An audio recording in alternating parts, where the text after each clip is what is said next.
समस्याएं देश के लोगों के सामने हैं, बढ़ती हुई बेरोजगारी, बढ़ती हुई महंगाई, खास तौर पे फूड इन्फ्लेशन, ऐसे चीज़ों के बारे में उनको सही ढंग से जिस तरीके से एड्रेस करना चाहिए था वो नहीं हुआ।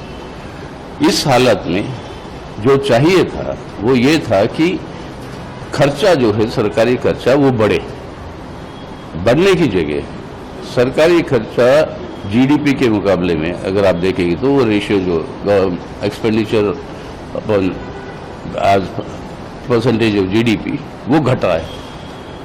अब आपकी आमदनी बढ़ी है 14.5% और आपका खर्चा जो आप बढ़ा रहे हो वो है 5.9%।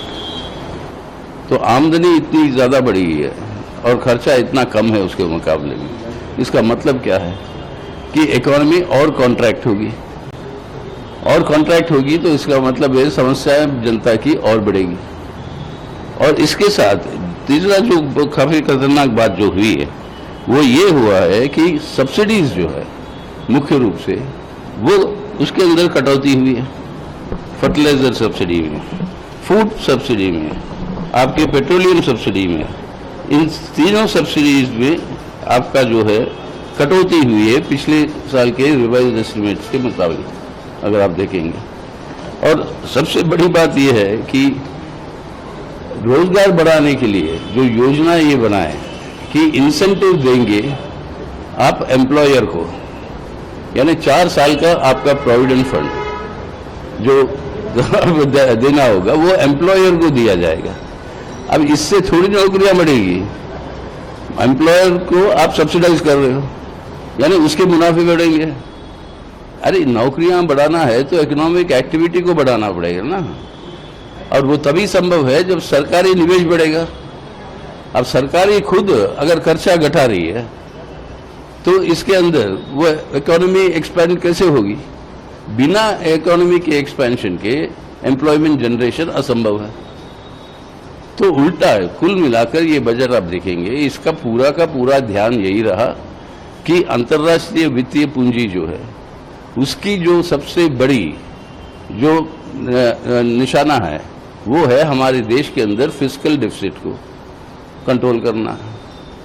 और वो फिस्कल डिफिसिट को कंट्रोल करने के लिए आमदनी बढ़ती है आपकी 14.5% और एक्सपेंडिचर आप बढ़ाते हो 5.9%, यानी वो जो बचा हुआ है वो फिस्कल डिफिसिट को घटाएगा ना।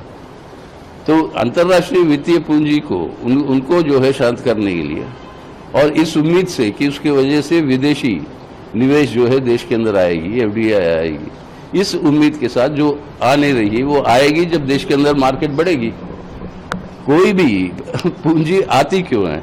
क्योंकि उस पूंजी के अंदर देश के अंदर मार्केट बढ़ रही है और उस पूंजी जो ले आते हैं उससे जो निवेश करते हैं उसके ऊपर उनको मुनाफा मिलेगा।